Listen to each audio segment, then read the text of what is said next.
53 वर्षीय युवा यानी सतत युवा कि राहुल गांधी जी चीन की बातों पर इतना प्यार क्यों उमड़ आता है। बार बार वो भारत सरकार से तकरार करने को तैयार रहे। पंडित जवाहरलाल नेहरू ने अपने समय में चीन की फौज को खाना और रसद भी पहुंचाया था। हमने बहुत मात्रा में चावल देने पर सहमत हुए हैं। यह चावल चीन की सेना के लिए बहुत जरूरी है। तो चावल पहुंचाए थे जिसको थोड़ा बहुत कर 3,500 टन। जवाहरलाल नेहरू वो कह रहे हैं कि उनको जिंदा रखने में मदद करना चाहिए। कट्टरपंथी मुस्लिम ताकतों के आगे नतमस्तक होती नजर आती है। कांग्रेस पार्टी को साहस है तो ओबामा जी पे जाके मुकदमा कर दें। आतंकवाद से प्रभावित नहीं होगी। मोदी जी की नीति है शांति वार्ता आतंकवाद के साथ शुरू ही नहीं होगी और अनर्गल बयान देने के आदी हो गए। भारत की राजनीति के 53 वर्षीय युवा यानी सतत युवा राहुल गांधी जी आदतन फितरतन भारत के बारे में, भारतीय समाज के बारे में, राष्ट्रीय स्वयंसेवक संघ के बारे में और इन सब से बढ़कर बात की बात में चीन के बारे में आधारहीन और अनर्गल बयान देने के आदी हो गए। चीन के साथ इनकी सरकार के कैसे रिलेशन रहे और हमारे कैसे रिलेशन हैं, यह हम स्पष्ट कर देना चाहते हैं। श्री नरेंद्र मोदी जी के नेतृत्व में हमारी सरकार आने के बाद आप जाकर चेक कर सकते हैं। 2020 में बीजिंग के एक थिंक टैंक ने, जो वहां की गवर्नमेंट से रिलेटेड माना जाता है, उसने ये शब्द प्रयोग किया है, यानी थ्यान्यान चौक के नरसंहार के बाद के दौर के सबसे बुरे कूटनीतिक अलग थलग पड़ने की स्थिति में चीन है। और ये हम नहीं कह रहे हैं, ये वहां के लोग कह रहे हैं। परंतु मुझे समझ में नहीं आता है कि राहुल गांधी जी को बार बार चीन की बातों पर इतना प्यार क्यों उमड़ आता है।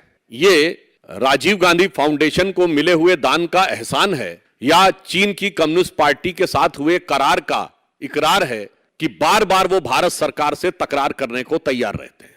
वो आकर ये कहते हैं कि लेह में घूमकर कि मुझे लोगों ने बताया अमुक अमुक चीज। ये कौन लोग हैं और कौन बताता है। और मजे की बात यह है कि ये जो लोग हैं ये स्वतः एक्सपोज हो रहा है, क्योंकि चाइनीज कम्युनिस्ट पार्टी के साथ जो उनका एग्रीमेंट हुआ उन्होंने नहीं बताया था। चाइना से फोटो आई थी। डोकलाम के समय इन्होंने चीन के राजदूत के साथ जो खाना खाया था इन्होंने नहीं बताया था, वहां से फोटो आई। कि श्री राहुल गांधी जी के परिवार ने डोकलाम युद्ध के समय चीन के राजदूत के साथ खाना ही नहीं खाया था। पंडित जवाहरलाल नेहरू ने अपने समय में चीन की फौज को खाना और रसद भी पहुंचाया था। और ये मैं कोट कर रहा हूं, पत्रकार का नेहरू जी से सवाल है कि पंडित जी क्या भारत ने चीन को चावल की सप्लाई की है। नेहरू जी का उत्तर है चीन को बहुत अधिक मात्रा में चावल नहीं भेजे गए हैं। स्पेशल केस होने की वजह से हमने कम मात्रा में चावल भेजा है। जैसा कि आप जानते हैं दुर्गम पहाड़ी इलाका होने की वजह से एक मुश्किल मार्ग है, यहां कोई भी काम आसान नहीं है।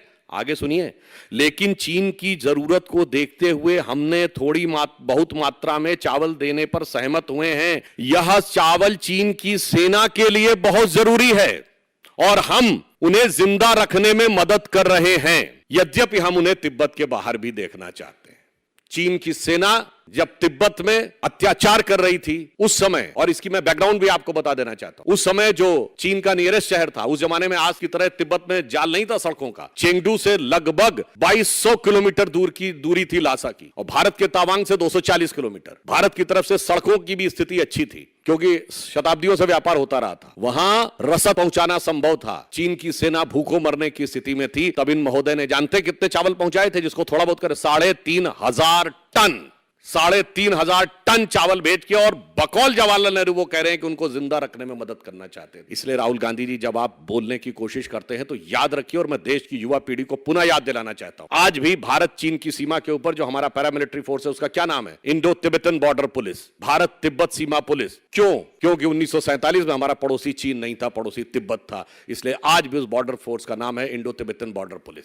मैं सिर्फ बताना चाहता हूं कि ये उस जमाने में हिंदी चीनी भाई भाई का प्यार था और आज जो है वो इकरार है। तो मैं इस विषय पर जवाब चाहता हूं कि ये साफ करें दो बातें। इतिहास में आपने भूल नहीं की है, यह ऐतिहासिक अक्षम्य अपराध जैसी श्रेणी कि आप उस देश को जिससे आपकी दुश्मनी साफ दिखने लगी थी उसकी फौज को रसद पहुंचा रहे हैं। आज हम औपचारिक रूप से यह बात कहते हैं देश की जनता की तरफ से कि चाइनीज कम्युनिस्ट पार्टी के साथ हुए अपने करार को कांग्रेस पार्टी सार्वजनिक करे। शायद उन्हें इस बात का डर है कि अगर करार की पूरी शर्तें सार्वजनिक हो गई तो ये बात की बात में होने वाली जो बातें राहुल गांधी जी करते हैं इसकी करामात दुनिया के सामने असलियत में आ जाएगी। और इसलिए हम स्पष्ट रूप से कहना चाहते हैं कि मोदी जी के नेतृत्व में हमारी वर्तमान सरकार पूरी दृढ़ता के साथ भारत के सामरिक हित, भारत के कूटनीतिक हित और भारत के आर्थिक हित तीनों में अभूतपूर्व सफलता हासिल की है। मैं याद दिलाना चाहता हूं, धारा 370 के ऊपर तमाम कोशिशों के बावजूद एक भी कोई प्रस्ताव यूएन में नहीं ला पाया। मसूद अजहर को हमने आतंकवादी घोषित कर लिया, चाइना का रुख जो भी रहा हो,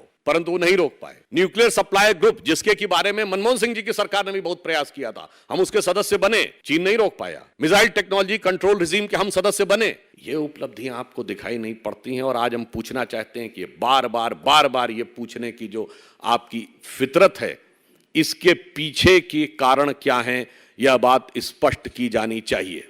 बार बार राहुल गांधी जी कहते हैं कि आरएसएस को लेकर कि राष्ट्रीय स्वयंसेवक संघ, तो मैं याद दिलाना चाहता हूं, अब इसी में नेहरू जी को याद कर ली, वो पंडित जवाहरलाल नेहरू जिन्होंने आरएसएस पर प्रतिबंध लगाया था। जब चीन ने 1962 में आक्रमण किया है, तब राष्ट्रीय स्वयंसेवक संघ ने जिस तरीके से साथ दिया सरकार निस्वार्थ भाव से, उसकी नेहरू जी ने भूरी भूरी प्रशंसा की और अगले वर्ष यानी 26 जनवरी 1963 को गणतंत्र दिवस परेड में उनको इन्वाइट किया।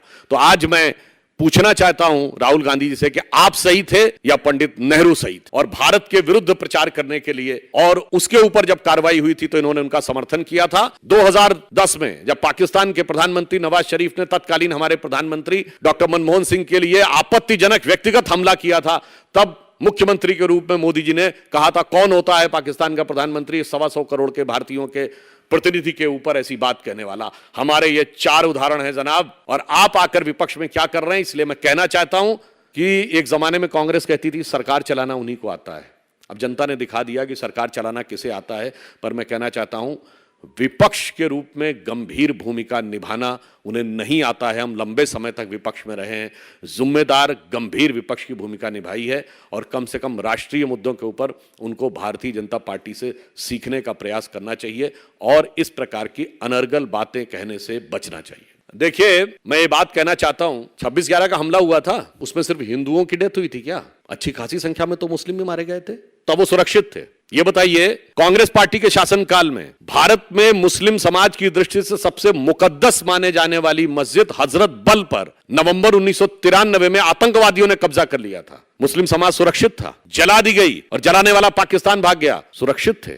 और मैं ये भी याद दिलाना चाहता हूं, हाशिमपुरा मलियाना कांड 1987, जिसकी जांच तक नहीं हुई। इसलिए जब आप बोलने का प्रयास करते हैं तो दुख की बात यह है कि आपकी सहानुभूति मुस्लिम समाज के साथ नजर नहीं आती है। कट्टरपंथी मुस्लिम ताकतों के आगे नतमस्तक होती नजर आती है। आज स्थिति यह है कि पूरे देश में शांति सुरक्षा का जो एक वातावरण बना है, अन्यथा आपकी सरकार के समय मैं पूछना चाहता हूं कि चंडीगढ़ से लेकर चेन्नई तक, दिल्ली से लेकर मुंबई तक, गुजरात से लेकर गुवाहाटी तक कौन सा ऐसा शहर था जहां पर आतंकवादी घटनाएं और धमाके नहीं हो रहे थे? और इन सब के बाद आप क्या लिखते थे? 26 नवंबर 2008 मुंबई में सबसे बड़ा हमला होता है और बैरक ओबामा ने अपनी किताब द प्रॉमिस लैंड में लिखा, मनमोहन सिंह जी को कोट करते हुए, कि भारत की सेना एक बड़ी कार्रवाई के लिए तैयार थी, मगर कांग्रेस सरकार ने इसलिए कार्रवाई नहीं की क्योंकि उन्हें लगा कि इससे होने वाले वातावरण में भारतीय जनता पार्टी को राजनीतिक लाभ मिल सकता है। कांग्रेस पार्टी को साहस है तो ओबामा जी पे जाके मुकदमा कर दें, और इवन बलूचिस्तान भी उसका हिस्सा हो जाता है। यानी इन वे हम ये मान रहे हैं, हमारी नीति बहुत स्पष्ट है। आपकी नीति थी कि शांति वार्ता आतंकवाद से प्रभावित नहीं होगी, मोदी जी की नीति है शांति वार्ता आतंकवाद के साथ शुरू ही नहीं होगी। ये अत्याचार करने वालों के साथ कौन अपने को जोड़ रहा है जो नफरत उसके मन में आती है? शिंडलर्स लिस्ट हॉलीवुड की बड़ी फेमस फिल्म है जो ज्यूश होलोकॉस्ट पे बनी थी, उसको ऑस्कर अवार्ड भी मिले, तो किसी ने तो नहीं कहा कि वो जर्मन और ज्यूज के बीच में नफरत पैदा कर रही है। देखिए, जो वो कह रहे हैं वो सही है। चीन ने 39,000 किलोमीटर पे कब्जा कर रखा है और 60 वर्षों से अधिक से कब्जा कर रखा है, और वो धीरे धीरे नहीं बल्कि 60 नहीं। मैं आपको ये भी एक फैक्ट बता दूं, जाके चेक कर लीजिएगा। 6 जून 1957 चाइना का अखबार लिखता है कि उन्होंने सियांग प्रोविंस से लेकर सड़क बना ली है अक्साई चीन तक। फिर 3 फरवरी 1958 भारत का विदेश मंत्रालय उस समय देखता था इसको, विदेश सचिव पत्र लिखता है नेहरू जी को कि हां ये वेरीफाइड है कि सड़क बना ली हमारे इलाके में। 4 फरवरी 1958 नेहरू जी जवाब देते हैं इसका एमिकेबल सॉल्यूशन निकालेंगे, इनफॉर्मल चैनल से बात करेंगे। तो ये कब्जा उस जमाने में कर लिया था। मैं 62 की बात नहीं कर रहा हूं, 62 से 4-4.5 साल पहले। उसके बाद 58 में आप चीन को संयुक्त राष्ट्र संघ में लाने की वकालत करते हैं। फिर मार्च 59 में आप दलाई लामा जी को भारत में शरण देते हैं और अप्रैल 1960 में माओ का भव्य स्वागत होता है और 5 दिन वो दिल्ली में रहते हैं। और दिसंबर 1960 में भी नेहरू जी ने चाइना की परमानेंट सीट के लिए वकालत की, जबकि आपके विदेश सचिव ने अपनी रिपोर्ट में लिख दिया कि कब्जा कर लिया है। इसलिए मैं कह रहा हूं कब्जा है, मगर बकौल नेहरू सरकार के विदेश सचिव के 3 फरवरी 1958 से। और उनके गठबंधन की जो स्थिति है, तो हो सकता है इस कारण से असंतुलित होकर कोई ऐसा बयान दे दिया हो। तो इसलिए मुझे लगता है उनकी बात को जब उनकी सरकार गंभीरता से नहीं लेती है, तो आप लोगों को भी बहुत गंभीरता से लेने की आवश्यकता नहीं है। सारी समस्या तो वहां यही है, किसी को मोदी जी से नहीं लड़ना है, किसी को भारतीय जनता पार्टी से नहीं लड़ना है, सबको आपस में लड़ना है। केवल इस बात की जद्दोजहद है कि विपक्ष का बड़का नेता कौन बन जाए। भारत का नेता तो बनने की कोई समस्या नहीं है, इसलिए ये पहले तो तथाकथित INDA अलायंस का अंदरूनी मामला है। और वैसे बेंगलुरु में प्रेस कॉन्फ्रेंस अटेंड किए बगैर चले आए थे, और जब वो दिल्ली आए तो अटल जी की समाधि पर श्रद्धा सुमन अर्पित करके चले गए, और दिल्ली में बैठे हुए INDIA के नेता कारवां गुजर गया गुबार देखते रहे और नीतीश कुमार जी का इंतजार देखते रहे। तो इसलिए ये उनका अंदरूनी मामला है, वो लोग अपने हिसाब से तय करेंगे। मगर ये सब कुछ है जद्दोजहद केवल विपक्ष में एक दूसरे को काटकर अपना कद बड़ा करने की। देखिए, वैसे INDA के नेता है ना, भिन्न भिन्न पार्टियां, ये पहले जब अलग अलग रहती कहती हमें मिलना है, हमें मिलना है, और जैसे ही नजदीकी आ जाती है तो उनकी तकरार उभर के सामने आती। मतलब दूर रहते हैं तो इकरार है और नजदीक है तो तकरार है। तो इन पे तो मुझे पुरानी वो पंक्ति याद आती है कि मिलो न तुम तो हम घबराएं, मिलो तो आंख चुराएं, हमें क्या हो गया है। सर ओवैसी जी तो देखिए हर मुद्दे के ऊपर, मैं पहले भी एक बार बोल चुका हूं कि वो सदैव युद्ध की मुद्रा में रहते हैं, सदैव कोई ना कोई आक्रामक बयान देते रहते हैं। मुझे लगता है वो हैदराबाद के सांसद हैं, निजामुल मुल्क के निजाम के फरमा बरदार, झंडा बरदार हैं। तो अभी मुझे लगता है हैदराबाद की सरहदों के बारे में बात करें तो ठीक है, हिंदुस्तान की सरहदों के बारे में बातें करना मुझे लगता है उनकी हिमाकत नजर आती है।